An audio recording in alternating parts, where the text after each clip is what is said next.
Hello and welcome to the first episode of this video series focused on the creation of a minimalist 2D video game. If you haven't seen it, I advise you to watch the introductory video I made, which gives an overview of these tutorials. Today's video is dedicated to pre-production, the essential but often overlooked first step when making a video game. We will see how the decision you make in terms of game design and art direction will affect the overall quality of your minimalist visuals and of your game. Pre-production is the time you give yourself to think about what your game will be. What will be the mechanics, the objectives of the player, the obstacles he will encounter. These decisions will have a direct impact on the visual of the game. Indeed, the art direction, which means all the choices you make regarding to the game's appearance, are intimately linked to the game design. So before you even think about what your game is going to look like, it is important to determine its foundation. No need to go into the details of the mechanics or the enemies. You can first question your intentions. What emotions will your game trigger in the player? What will make him want to keep playing? After finishing your game, what will he have learned? What will he have accomplished? Answering these questions early in the development process is essential, because all of the choices you will make later will result from these core intentions. Let's take a few examples. While developing Doom in 2016, the fundamental intention of ID Software was to give players a sense of power and control by placing them in the skin of a badass and brutal character.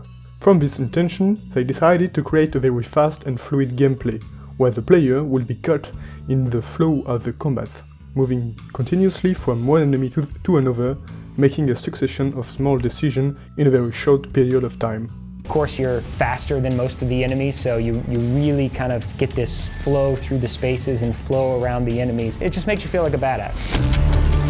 We call it swimming because I feel like when you're in an arena space, which is kind of our signature combat spaces, you're sort of swimming around the map and jumping and using the traversals. The enemies are set up to promote that kind of movement, like the imps, for example, you'll notice move away from you pretty fast to get into position to flank you. Yeah, good game. Let's take another example with an FPS in a very different register. Insurgency, the standalone version of the mode based on Half-Life 2, released in 2016 by New World Interactive, features the fighting in Iraq. The basic intention was to put the player into the middle of a terrifying battle, not always very clear, where the strategy was the centerpiece of victory. Wanting to make a game where you could play as either side, and the game doesn't try to tell you that playing as an insurgent is bad, or that playing as an insurgent is good. People are just killing each other. No side is good in that. If anything, it's more about the tactics and the teamwork and the experience of it. Insurgency forces strategy and teamwork by creating situations of disadvantage that can only be resolved through coordination and reflection. Every choice you make may be your last.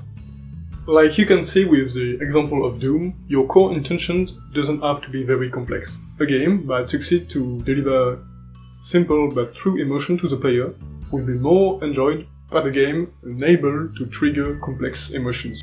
I'm going to give you another example by beginning the creation of a new game. Let's say that in this dark time I want to make a game about hope. That's my intention.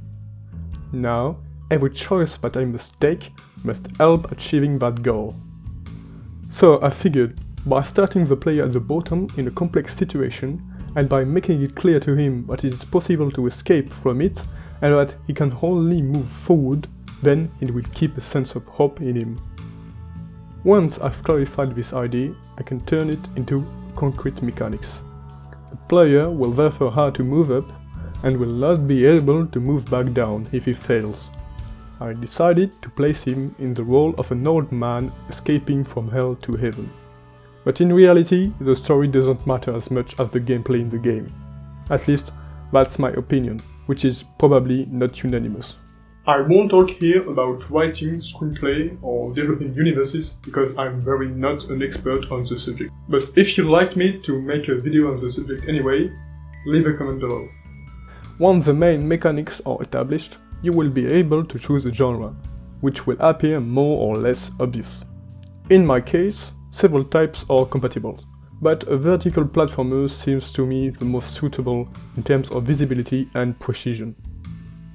Now that you've chosen the basic gameplay and genre of your game, you can start thinking about more precise and interesting game mechanics, always following the same direction set by your intentions.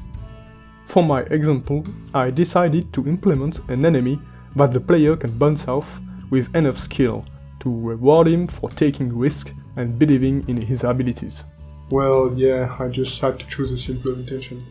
Anyway, as I already said, this example is very simplified. But on your side, take the time to develop interesting mechanics with a clear logic and objectives. To learn more about the theory of game design, I will leave you some resources in the description. First, what is art direction? The role of art director is to lead the process of creating the graphic theme and style of the game, with the rest of the art team. During development, he ensures that the style and consistency of all art, animation and user interface support the game's intentions. So art directing is about taking decisions, not alone, with the other members of your team, but at some point you will have to take decisions. If you are the only member of your team, I suppose it's simpler. Unless you're crazy. If I address this subject in the first episode, it's because art direction is an element that must be studied from the very beginning in order to avoid wasting time and energy. It is important to establish the theme and style of your game before starting production. This theme is not to be confused with the fundamental intentions established previously. It is about the atmosphere and the visual, musical and narrative ideas of your game. The theme is, nevertheless, closely related to the objectives of the game. This may sound a bit abstract, and probably because I'm not very good at explaining, so here's a concrete example.